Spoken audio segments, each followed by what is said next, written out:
ជំរាបសួរមិត្តភក្តិបងប្អូនដែលតែងតែ like និង share ចូលចិត្តចំពោះវីដេអូរបស់ខ្ញុំ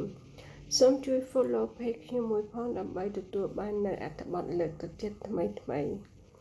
Thank you for our friend and brother and sister that like and share in my video. Please follow in my page to get new video. ថ្ងៃនេះខ្ញុំមកចែករំលែកអត្ថបទលើកទឹកចិត្តសូមមេត្តាសម្ដាប់ Please listening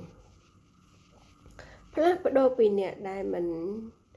យកចិត្តទុកដាក់ទៅជាមនុស្សដែលបាត់អ្នកមិនបានផ្លាស់ប្ដូរពីមនុស្សមិនយកចិត្តទុកដាក់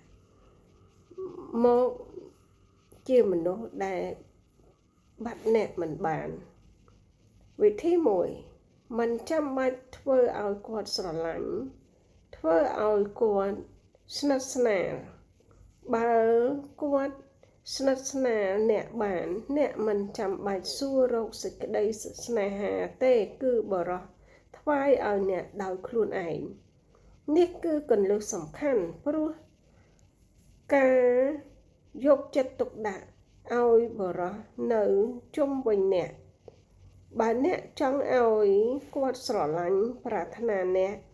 ឲ្យខ្លាំងអ្នកត្រូវធ្វើឲ្យគាត់ស្និទ្ធស្នាលឲ្យច្រើនវិធីដែលធ្វើឲ្យគាត់យកចិត្តទុកដាក់អ្នកignore កាត់បានបដិសេធសេចក្តីស្នេហាបានខ្ញុំមិនដែលបាត់បង់អ្វីខ្ញុំមានតែបានមិនដែលបាត់បង់អ្វីមានតែបានពេលណាដែលអ្នកបែរក្រោយបរោះក៏ត្រឡប់មករត់តាមអ្នកនេះជាច្បាប់ធម្មជាតិរបស់មនុស្សបើអ្នកបែរមករត់តាមគាត់បែររត់ទៅត្រឡប់មកវិញពេលណាក៏បានមិនត្រឡប់មកក៏បានយ៉ាងណាក៏អ្នករត់តាមគាត់ដែរនៅពេលដែលបរោះបានក្លិនថាអ្នកស្រឡាញ់គាត់ច្រើនជាងខ្លួនឯងគាត់មិនយកចិត្តទុកដាក់អ្នកទេអ្នកត្រូវជឿជាក់អ្នកក៏មានបរោះល្អពេលអ្នកមានទំនាក់ទំនងជាមួយមនុស្សប្រុសសូមអ្នកបង្កើត memory ការចងចាំសាងភាពចងចាំរួមបើអ្នក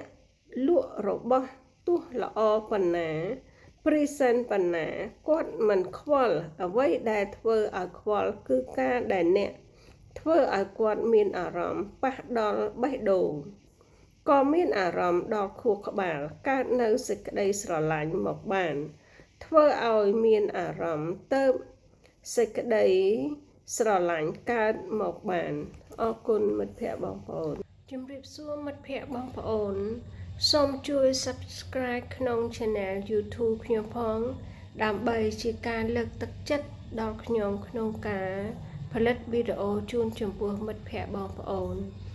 រាល់អត្ថបទលើកទឹកចិត្តហើយនឹងរឿងនិទានខ្ញុំនឹងដាក់នៅក្នុង Channel YouTube ទាំងអស់ Thank you for our friend and brother and sister. Please help to subscribe in my YouTube. All the motivation and story I put in the YouTube or please help.